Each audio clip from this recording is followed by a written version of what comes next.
রে গোরা সত্যি করে বলো না, হায় রে সত্যি করে বল, ইমামের শিরি কেমনে নিল, শোনাও তাহার বর্ণনা, আহারে লানতের সীমার দয়া কি তোর হইল না, ইমামের শির কাটিয়া নিলি, পাষাণ মন তোর গল না, কোথায় রইলেন মা জননী, জান্নাতবাসী ফাতেমা, যিশুকে আগুন লাগেল মা ফাতেমার কলিজায়, মুহররমের 10 কি ঘটাইলেন রাব, হায়রে কি ঘটাইলেন, কলিজা ফাটিয়া যাই গো শুনিলে তার। সবাই জবান খুলে মোহাব্বতের আওয়াজে পড়ি আলহামদুলিল্লাহ। মহান আল্লাহ জাল্লা শানুহু, আল্লাহ তাআলার ইবাদতের লক্ষ্যে আল্লাহর ঘরে মসজিদে আজকে আমরা এসেছি। আল্লাহর শুকরিয়া আদায় করার একটু তৌফিক আল্লাহ আমাদেরকে দিয়েছেন। আরেকবার পড়ি আলহামদুলিল্লাহ। উপস্থিত হাজিরিন, মহান আল্লাহ তাআলা কুরআনুল কারীমের মধ্যে সূরা আহজাবের 33 নম্বর আয়াতে আল্লাহ তাআলা ঘোষণা করেছেন, বিসমিল্লাহির রহমানির রহিম, ইন্নামা ইউরিদুল্লাহু লিইয়ুযহিবা আনকুমুর রিজসা আহলাল বাইতি ওয়া ইউতাহহিরাকুম তাতহীরা। আপনারা বলেন, এই কুরআনুল কারীমের আয়াত যিনি বলেছেন তিনি কে? আল্লাহ তাআলার কুরআনুল কারীমের আয়াতের উপর দিয়ে কলম বসানোর মতো ক্ষমতা পৃথিবীর কোন সাধারণ জনতার আছে? পৃথিবীর কোন পাবলিকের আছে? কোন আলেমের আছে? কারণ আল্লাহ এক, আল্লাহ আল্লাহ প্রদত্ত ক্ষমতায় ক্ষমতাসীন। আল্লাহ তাআলা কুরআনুল কারীমের মধ্যে বলেন, নিশ্চয় আল্লাহ তাআলা আহলে বায়াত থেকে সকল প্রকার অপবিত্রতা দূর করে আল্লাহ তাআলা তাদেরকে পবিত্র করতে চান। জোরে পড়ি সুবহানাল্লাহ। এখন আসেন, আহলে বায়াত কারা, তাদের পরিচয় কি, চিনবেন কিভাবে? রাহমাতুল লিল আলামিন নবীজির একটা হাদিসে মুবারাকা, যে হাদিস শরীফটা মুসলিম শরীফের 2য় খণ্ড 283 নম্বর পৃষ্ঠা 2524 নম্বর হাদিস। রাসূল সাল্লাল্লাহু আলাইহি সাল্লাম বলেন, শীত একবারে প্রচন্ড শীতের সকালবেলা আমি আমার ঘর মোবারক থেকে বের হইয়া নবীজি রওজা মোবারক থেকে বের হইলে ঠিক ডান দিকের কর্নারে, যেদিকে কেবলা, কেবলা থেকে ডানের কর্নার বরাবর একটা রোড গেছে, যে রোডটা ঠিক বরাবর মসজিদে কুবার দিকে গেছে। যে কুবা মসজিদ এবং মদিনা শরীফের মাঝ বরাবর খাতুনে জান্নাত মা ফাতেমার বাড়ি, এবং হযরতে আলী রাদিয়াল্লাহু তাআলা আনহু যে জায়গায় বিচার করতেন, আদালতে আলী যে জায়গাকে বলে, আমি নিজে জিয়ারত করে আসছি সেই জায়গা। আল্লাহর নবী রাহমাতুল লিল আলামিন নবী তিনি বলেন, আমি সকালবেলা একবারে শীতের সকালবেলা মসজিদে কুবা রাস্তা ধরে রওনা করলাম। রওনা করার পরে আমি মসজিদে কুবার মধ্যে প্রত্যেক সোমবারে 2 রাকাত করে নামাজ আদায় করতাম। নবীজি যে 2 রাকাত নামাজ প্রত্যেক সোমবারে মসজিদে কুবার মধ্যে আদায় করতেন, এরপরে আমার আল্লাহ তাআলা নবীর মাধ্যমে জানিয়ে দিলেন, এই কুবা মসজিদের মধ্যে কেউ যদি মাত্র 2 রাকাত নফল নামাজ আদায় করে, আল্লাহ তাআলা তার আমলনামার মধ্যে একটা কবুল মকবুল উমরা হজের সওয়াব দান করে দিবে। জোরে বলি সুবহানাল্লাহ। নবী আমার ডাক দিয়ে বলে, জগতের আমার উম্মতের দলেরাম, আমি নবী রওনা করলাম কুবা মসজিদে 2 রাকাত নামাজ আদায় করে আমি নবীজি যখন মদিনার দিকে রওনা করে চলে আসব, আমি নবীজির মনের মধ্যে আমার কলিজার টুকরা কন্যা খাতুনে জান্নাত ফাতেমাতুজ জোহরার জন্য আমার মনে একটু মায়া লাগা গেল। নবী আমার ডাক দিয়া বলে, আমার শুধু ফাতেমার জন্য মায়া লাগে নাই, আমি দয়াল নবীজির কলিজার টুকরা দুইজন নাতি হযরত ইমাম হাসান রাদিয়াল্লাহু তাআলা আনহু, ইমাম হুসাইন রাদিয়াল্লাহু তাআলা আনহুর জন্য আমার মনের মধ্যে একটু মায়া লাগলো। রহমতের নবী বলেন, উম্মত আমার, আমি রওনা করলাম মসজিদে নববীর আগে। আমি নবী খাতুনে জান্নাতের ঘরের দরজার মধ্যে গেলাম। আমি যে সেখানে সালাম প্রদান করলাম, আসসালামু আলাইকুম ওয়া রাহমাতুল্লাহ বলে। সালাম দেওয়ার সাথে সাথে খাতুনে জান্নাত ফাতেমাতুজ জোহরা আমার জন্য ঘরের দরজাটা খুলে দিয়ে হালা ওয়া সাহালান মারহাবান বলে স্বাগতম জানাইলেন। আমি সেই ঘরের মধ্যে প্রবেশ কইলাম। আমি আমার খাতুনে জান্নাত ফাতেমাকে আমার সামনে ডাক দিলাম, হযরত আলী কাররামাল্লাহু ওয়াজহুকে আমার সামনে ডাক দিলাম। আমি ডাক দেওয়ার সাথে সাথে আমার ফাতেমা এবং মৌলা আলী আমার সামনে আগমন করলেন। নবী আমার বলেন, আগমন করার সাথে সাথে আমি কি করলাম জানো?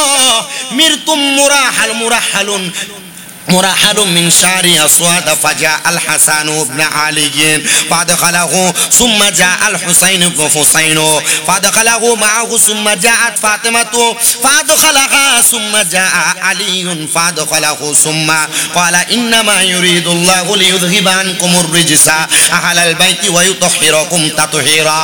আমি আমার ওই চাদরের নিচে ডাক দিলাম, ও হযরত ইমাম হাসান রাদিয়াল্লাহু তাআলা আনহু, আমার এই কালো রঙের চাদরের নিচে তুমি প্রবেশ করো। নবী বলেন, আমি ডাক দিলাম, ও হযরত ইমাম হুসাইন রাদিয়াল্লাহু তাআলা আনহু, তুমি আমার এই চাদরের নিচে প্রবেশ করো। মাঝখানে আমার দয়াল নবী ইমাম হাসান ইমাম হুসাইন রাদিয়াল্লাহু তাআলা আনহুমা। আল্লাহর নবী বলেন, আমি ডাক দিলাম, ও আলী ও ফাতেমা, তোমরা আমার চাদরের নিচে প্রবেশ করো। এবার আমি আমার আল্লাহর কাছে হাত তুলে দোয়া করলাম, আল্লাহুম্মা হাউলাই আহলু বাইতি, আল্লাহ আপনি এদেরকে কবুল করেন, এরা হলো আমার আহলে বায়াত। আমি নবী আল্লাহর কাছে দোয়া করতে দেরি গো, আমার আল্লাহর সাথে সাথে আয়াত নাযিল করে দিয়েছে। বন্ধু আমার, হাবিব আমার, দোস্ত আমার, আপনার যারা বংশধর, আপনার যারা আহলে বায়াত, আমি আল্লাহ তাআলা এদের থেকে সকল প্রকার অপবিত্রতা দূর করে দিয়েছে। বলেন সুবহানাল্লাহ। শুধু অপবিত্রতা দূর করে নাই রে আমার মুসল্লিরা, আল্লাহর নবী বলেছে আমার আহলে বায়াত হলো নূহ আলাইহিস সালাতু ওয়াস সালামের নৌকার মতো। নূহ নবীর জামানায় প্লাবন হওয়ার কারণে যারা যারা নূহ নবীর নৌকার মধ্যে উঠেছে তারা বেঁচে গেছে, যারা উঠে নাই তারা বাঁচে নাই।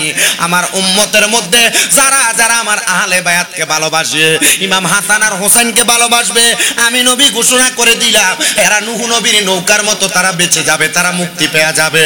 আমার আহলে বায়াতের মুহাব্বতের কারণে, ভালোবাসার কারণে আল্লাহ তাদেরকে জান্নাত প্রদান করবে। জোরে সরে পড়ি সুবহানাল্লাহ।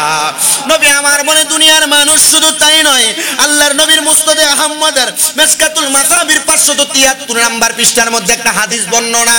আল্লাহর নবীজির প্রখ্যাত সাহাবী হযরত আব্দুল্লাহ ইবনে ওমর রাদিয়াল্লাহু তাআলা আনহু বলে, আমি একবার ইরাকের জমিনে সফরে যাওয়ার কারণে ইরাকের মানুষ আইসা আমার হজের মাসালা জিজ্ঞাসা করছে। হজের মাসালা একটা আইসা আমার জিগায়, ও হুজুর আপনার কাছে জানতে চাই, আমাদের সাথেরই একজন মানুষ তিনি হজ করতে যাইয়া তিনি একটা মাছি মেরে ফেলছে। হজের ইহরাম যারা পরে, ইহরাম পরার পরে একটা মশা মারা যাবে না, একটা মাছি মারা যাবে না। যদি কেউ একটা মশা মাছি অথবা একটা পিঁপড়া মারে হজের ইহরাম পরা অবস্থায়, তাহলে তার একটা দুম দেওয়া লাগবে, মানে পশু জবাই করা লাগবে। এবার ইরাকবাসী প্রশ্ন করে, ও আব্দুল্লাহ ইবনে ওমর আপনার কাছে জানতে চায়, আমাদের সাথের একজন একটা মশা মেরে ফেলছে, একটা মাছি মেরে ফেলছে। আব্দুল্লাহ ইবনে ওমর চোখের পানিগুলা ছাইরা দিয়া কান্দে আর ডাক দিয়া কয়, এই ইরাকবাসীরা তোমরা আমার কাছে মাছি মারার মাসালার ব্যাপারে জানতে আসছো, অথচ তোমার ইরাকের মানুষেরা আমার কলিজার টুকরা নবীজির নাতিরে তারা জবাই করে মারছে। এরে মানুষ, নবীজি যাদেরকে বলেছে হযরত ইমাম হাসান আর হোসেন হলো আমি নবীর কাছে জান্নাতের দুনিয়ার ফুল, তাহলে হাসান হোসেনরে নবী যদি জান্নাতের দুনিয়ার ফুল বলে, নবী কয় শুনো, মান আহাব্বানি ফাকাদ আহাব্বানি, তাদেরকে যারা ভালোবাসবে তারা যেন আমি নবীরে ভালোবাসে। ওমান আবগাদানি ফাকাদ আবগাদানি, তাদেরকে যারা ঘৃণা করবে তারা যেন আমি নবীরে ঘৃণা করে। তাহলে হাসান হোসেনরে ভালোবাসলে নবীর ভালোবাসা হয়ে যায়। ইরাকের যেই মানুষগুলা হযরতে নবীজির নাতিরে মাইরা মাছি মারার মাসালার ব্যাপারে জানতে আসে, এরা নবীর নাতির মর্যাদা বুঝে নাই, নবীর নাতির মর্যাদা বুঝে নাই, নবীর নাতির মর্যাদা বুঝে নাই রে দুনিয়ার মানুষের দলেরা আল্লাহর নবী রাহমাতুল লিল আলামিন নবীর ওই নাতিদের ব্যাপারে মুহররম মাস আসলে আমরা আহলে সুন্নাত ওয়াল জামাতের মানুষ যদি মুহররমের মাহফিল করি, আশুরার মাহফিল করি, কারবালার মাহফিল করি, এমন অনেক দুষ্ট বেঈমান মুনাফিকরা আমাদেরকে বন্ড বলে গালি দেয়, বেদাতি বলে গালি দেয়। শুনো, যারা বন্ড বলে বেদাতি বলে এদের ভিতরে বিবেক বলতে কোনো কিছু নাই। এরা জানে না যেই নাতিদেরকে কষ্ট দিয়ে নামাজ পড়লে নামাজ হবে না। এরা জানে না নবীজির যেই কন্যার ব্যাপারে বাজে মন্তব্য করলে নামাজ যদি পড়ে নামাজ হবে না। নবীর আহলে বায়াতরে কষ্ট দিয়া রোজা রাখলে রোজা হবে না। নবীর বংশধররে কষ্ট দিয়া যত রকমের ইবাদত করে ইবাদত কবুল হবে না। আল্লাহর নবী বলে, কেউ যদি দুনিয়ার জমিনের মধ্যে আমার বংশধরদেরকে কষ্ট দিয়া কবরে যায়, আমি নবীর সামনে যদি তাদেরকে দাঁড় করানো হয়, আমি নবী তাদের চেহারার দিকে ফিরা তাকাবো না, ফিরা তাকাবো না। নবী আমার আর একটা হাদিসে মুবারাকা বলেছে, সেই হাদিস তিরমিজি শরীফের 219 নম্বর পৃষ্ঠার 3788 নম্বর হাদিস। আল্লাহর নবী ডাক দিয়া কয়, আমার উম্মতের দলেরা রে, আমি নবী তোমাদের কাছে দুইটা জিনিস রাইখা যাচ্ছি, দুইটা জিনিস। এর মধ্যে একটা হলো আল্লাহ তাআলার কোরআন, আর একটা হলো আমার ইতরাত মানে আমার আহলে বায়াত। মনে রাখবা, এদেরকে যারা মুহাব্বত করবে, ভালোবাসবে, আমি নবী রাহমাতুল লিল আলামিন নবী তাদেরকে যারা জান্নাতের মধ্যে প্রবেশ করব না। আমার নবী বলে, তোমরা এই দুইটা থেকে বিচ্ছিন্ন হইবা না। কোরআনকে আঁকড়ে ধরবা, আমার আহলে বায়াতকে আঁকড়ে ধরবা, আহলে বায়াতকে ভালোবাসবা। আমরা যারা সুন্নি দাবি করি, আমরা মুহররম মাস আসলে শুহাদায়ে কারবালারে স্মরণ কইরা একটু মিলাদের ইন্তজাম করি। আমরা বিশ্বাস করি গো, আহলে বায়াতের মুহাব্বতে তাদেরকে স্মরণ করে দোয়া দুরূদ পড়লে, কোরআন খতম করলে, এগুলার মাধ্যমে আল্লাহ তাআলা আমাদেরকে নাজাত প্রদান করবে। তবে মুসলমান মনে রাখতে হবে, শুধু মিলাদ মুহররম নিয়ে পড়ে থাকলেও চলবে না। এটার পাশাপাশি নিজেকে 5 ওয়াক্ত নামাজি হওয়া লাগবে। কারণ কারবালার কুরবানি স্মরণ করো, প্রাণ ভরে সকলে নামাজ পড়ো। ডক্টর আহমদ পেয়ারা বাগদাদি হুজুর কেবলা কথায় কথায় এই বাণীটা প্রচার করেছে। কারবালার কুরবানি এমনি হয় নাই। হযরত ইমাম হুসাইন রাদিয়াল্লাহু তাআলা আনহু ইমাম আলী মাকাম কারবালার ময়দানে যখন শহীদ হয়ে যায়, ওই কারবালার ময়দানে ইমামের বুকের মধ্যে তীর মারছে, 22টা তীর মারছে। ইমাম হুসাইন রাদিয়াল্লাহু তাআলা আনহুর ওই তীরের আঘাত, তরবারির আঘাতের পরে ওই শিমন নামক লোকটা ওনার পিঠের মধ্যে উঠা বসছে। ইমাম হুসাইন বলছে, আমার গলার মধ্যে তারা কতবার তরবারি দিয়ে আঘাত করছে, তরবারি তাদের হাত থেকে পড়ে যায়, তরবারি দিয়ে আমি ইমাম হুসাইনের গলা তারা কাটতে পারে না। আমি জিজ্ঞাসা করছি, কারণটা কি জানো? কারণটা কি জানো? এই গলার মধ্যে তরবারি দিয়ে কাটতে পারবা না। এই গলার মধ্যে রাহমাতুল লিল আলামিন দিনে রাইতে চুম্বন করছে। যে গলায় চুমু খেতেন আল্লাহর হাবিব নবী মুস্তাফাই, কিভাবে সেই গলাতে বিষের ছুরি শিমরে চালাই। হে হোসেন নবীজির আওলাদ সালাম জানাই, মোরা তোমায় সালাম জানাই, মোরা তোমায় বলেন সালাম জানাই। হে হোসেন নবীজির আওলাদ সালাম জানাই, মোরা তোমায়। জানি না কেমন করে ছিলেন নবী সোনার মদিনায়, জানি না কেমন করে ছিলেন নবী সোনার মদিনায়। যে সময় দুষ্ট ইজিদ হুসাইনের গলায় তলোয়ার চালায়, হোসেন নবীজির আওলাদ সালাম জানাই, মোরা তোমায়। যে মাথায় হাত বুলিয়ে ঘুম পাড়াতেন আম্মা ফাতেমায় যে মাথায় হাতে বলিয়ে ঘুম পাড়াতেন আম্মা ফাতেমায় কিভাবে সেই মাথাকে নীল তারা তীরেরও আগায় হে হোসেন নবীজির আওলাদ সালাম জানাই মোরা তোমায় আল্লাহুম্মা সাল্লি আলা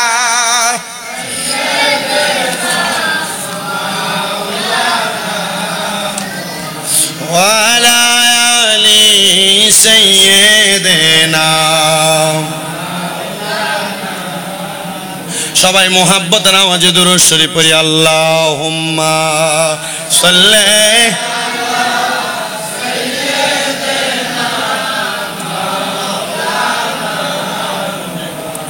ওয়ালা আলি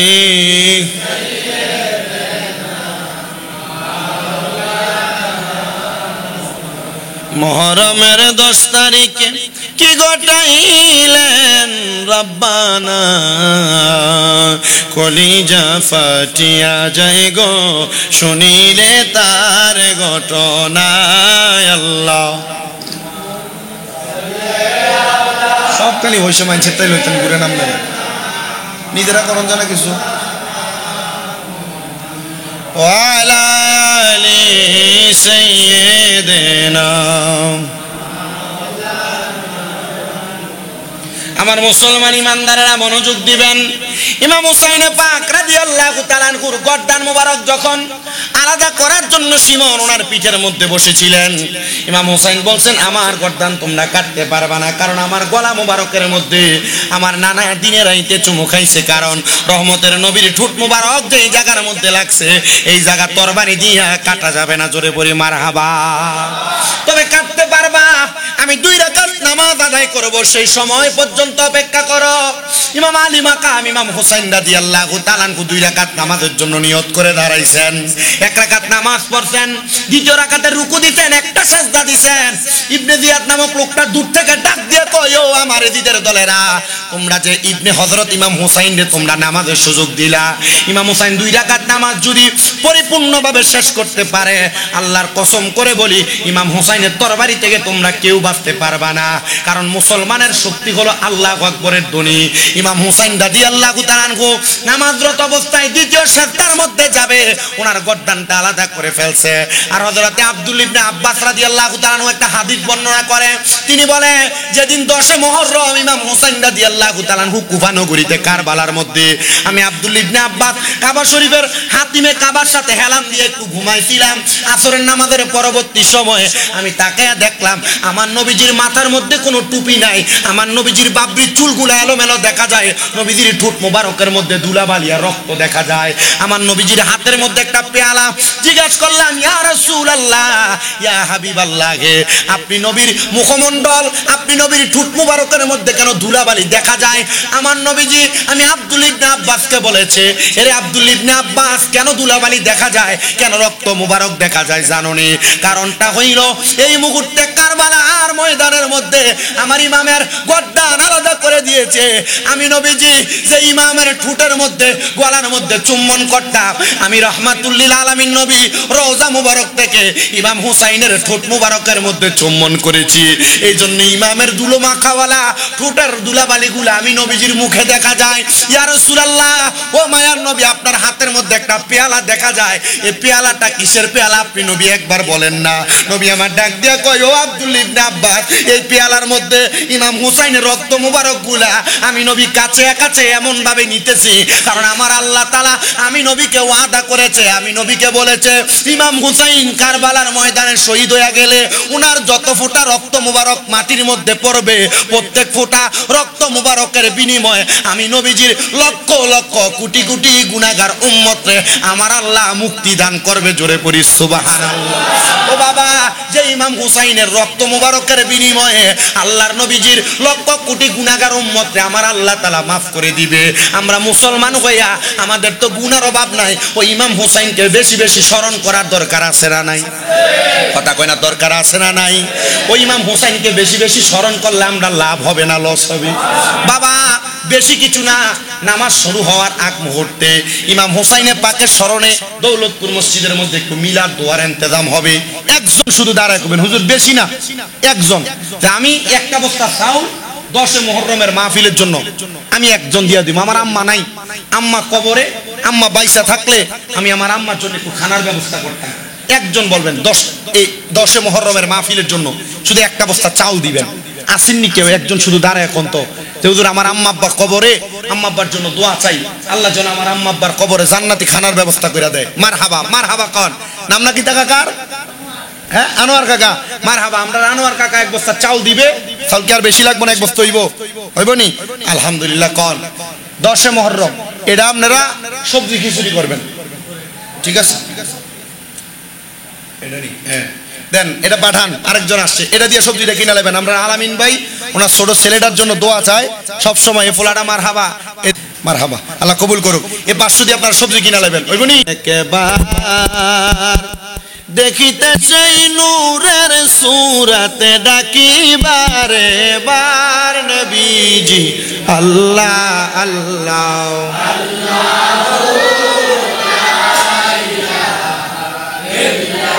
ও আল্লাহ আল্লাহ।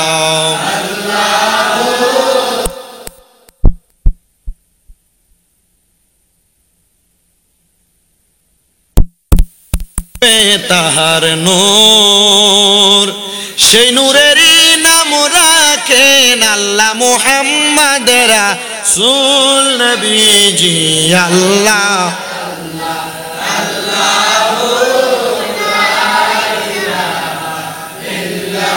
হাজারো দুরূদ হাজারো সালাম নবী দরবারে আপনার, এ দয়া করে কবুল করেন সালাতু সালাম নবীজি আল্লাহ আল্লাহ আল্লাহ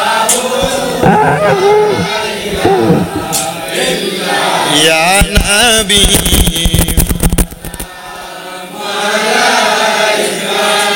ইয়া রাসূল ইয়া হাবিব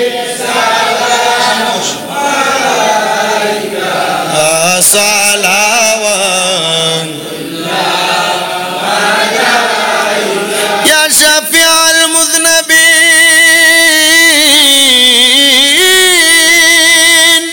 ইয়া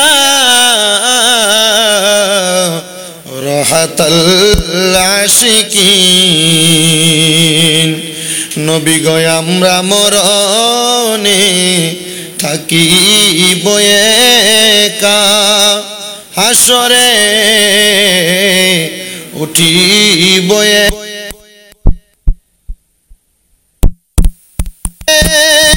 যাইব একা, পাই যেন আপনারি দেখা ইয়া নবী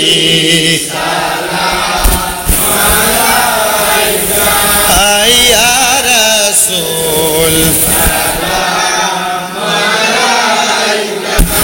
ইয়া হাবিব সালাওয়াত। শুহাদায়ে কারবালা हजरत इमाम हुसैन जान देने की हालत पेला मुस्तफा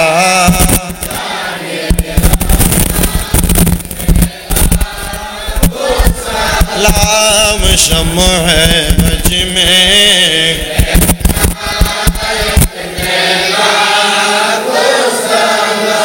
ইয়া হাসান শাহ হুসাইন লাখো সালাম ইয়া হাসান শাহ হুসাইন লাম ইয়া হাসান শাহ হুসাইন আমি ইয়া হাসান শাহ হুসাইন কারবালার কুরবানি স্মরণ করো প্রাণভর সকলে নামাজ পড়ো কারবালার কুরবানি স্মরণ ও প্রাণভর সকলে আসসালামাই নূরে চশমে আম্বিয়া সালামাই শাইন শাহে আউলিয়া সালামাই নূরে চশমে আম্বিয়া আসসালামাই বাদশাহে আউলিয়া বালাগাল উলা বিকামালি حسنة جميع الصالحين صلوا عليه اللهم آمين اللهم آمين الحمد لله رب العالمين الصلاة والسلام على رسوله الكريم মাবুদো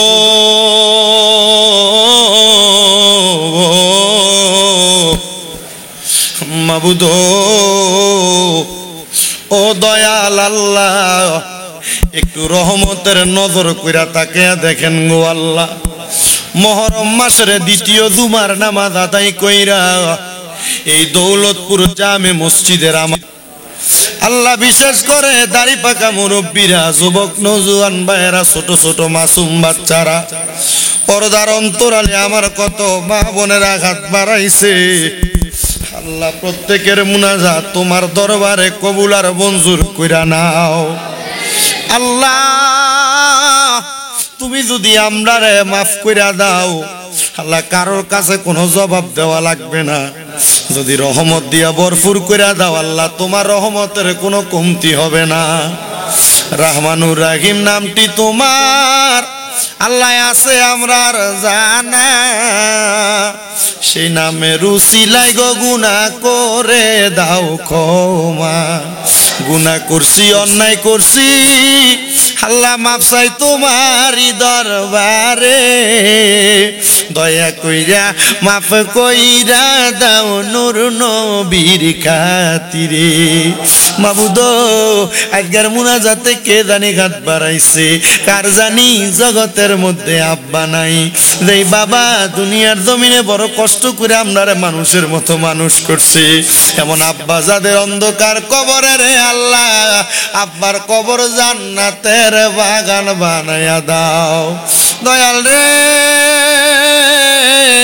কে জানি গাত বাড়াইছে কার জানি জগতের মধ্যে মা নাই হায়রে মা দে মা 10 মাস 10 দিন গর্ভে ধারণ কইরা সন্তানের প্রসব বেদনা সহ্য করতে মার বড় কষ্ট হইছে এমন মা যাদের অন্ধকার কবরে রে আল্লাহ আমার কবর জান্নাতের বাগান বানায়া দাও মরিয়া গিয়াছেন আল্লাহ আল্লাহ দারার মা বাপ মাফ করিয়া দেন না গো আল্লাহ কবরে রাজা আমায় আব্বা চইলা গেছে আল্লাহ যারা রে পালাইয়া তারারে রাইখা গো গেছে কান্দিবার লাগিয়া আম্মা নাই রে আব্বা নাই রে জাগারে বব সংসারে তার মতো এতিম নাই রে বিশ্ব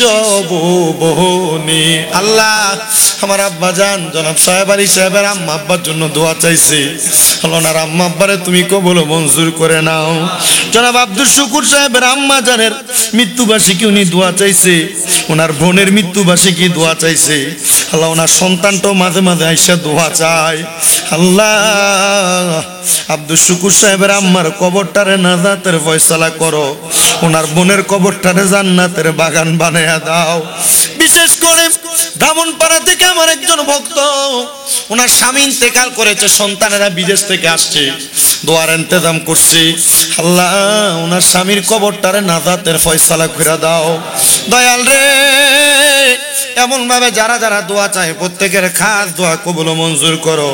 আমরা এই দৌলতপুর মসজিদের খাদেম তুহিনের আম্মা জান ইন্তেকাল করছে, আল্লাহ কবরের বাসিন্দা, তার আম্মার কবরটারে নাজাতের ফয়সালা করো। আমরার মুয়াজ্জিন সাহেবের আব্বা নাই, ওনার আব্বার কবরটারে জান্নাতের আলা মোকাম নসিব কইরা দাও। সন্তান কোরআনে হাফেজ, হাফেজে কোরআনের উসিলায় বাবার কবরটারে জান্নাতের বাগান বানাও। বাবার কবরে বাবার জান্নাতের মুকুট পরাইয়া দিও আল্লাহ। বিশেষ করে জনাব রফিক বকশী সাহেব দোয়া চাইছে, আল্লাহ দোয়াটা তুমি কবুল ও মঞ্জুর করো। বিশেষ করে আনোয়ার কাকা বিদেশ যাবে, দোয়া চাইছে, ওনার দোয়া কবুল ও মঞ্জুর করে নাও। আমরা জসিম ভাই হযরতপাড়া থেকে দোয়া চাইছে, ওনারে কবুল করে নাও। আলামিন ভাই ওনার সন্তানটারে নিয়ে দোয়া চাইছে, দোয়া কবুল করো। বিশেষ করে আমাদের বড় ভাই মাওলানা আব্দুল কুদ্দুস আল কাদরি সাহেবের আব্বাজান মাওলানা আব্দুল খালেক সাহেব ইন্তেকাল করেছে, ওনার জানাজার নামাজ প্রমাণ করছে আল্লাহ ও তোমার বান্দাটা আল্লাহর ওলি ছিল। আল্লাহ আব্দুল খালেক সাহেবের কবরটারে নাজাতের ফয়সালা কইরা দাও, ওনার কবরটারে নূরে গুলজার কইরা দাও, কবরের মধ্যে জান্নাতি নিয়ামতের ব্যবস্থা কইরা দাও। মহান আহলে বায়াতের মাসে আল্লাহ এই মাসটাতে তুমি ওনার কবরটাকে নাজাতের ফয়সালা করো। দেশ বিদেশের কত মানুষ দোয়া চাই গো আল্লাহ, প্রত্যেকের খাস দোয়াগুলা কবুল ও মঞ্জুর করে নাও। আল্লাহ মরণ দিবা দুঃখ নাই, তবে বেঈমান বানিয়ে মরণ দিও না। মরণের আগে বারবার মক্কা মদিনা তাওয়াফ জিয়ারত নসিব করায়া আখিরি জবানে মধুর কালেমা পড়াইয়া দিয়েন লা ইলাহা ইল্লাল্লাহু মুহাম্মাদুর রাসূলুল্লাহ সাল্লাল্লাহু আলাইহি ওয়াসাল্লাম। আসসালামু আলাইকুম ওয়া রাহমাতুল্লাহ।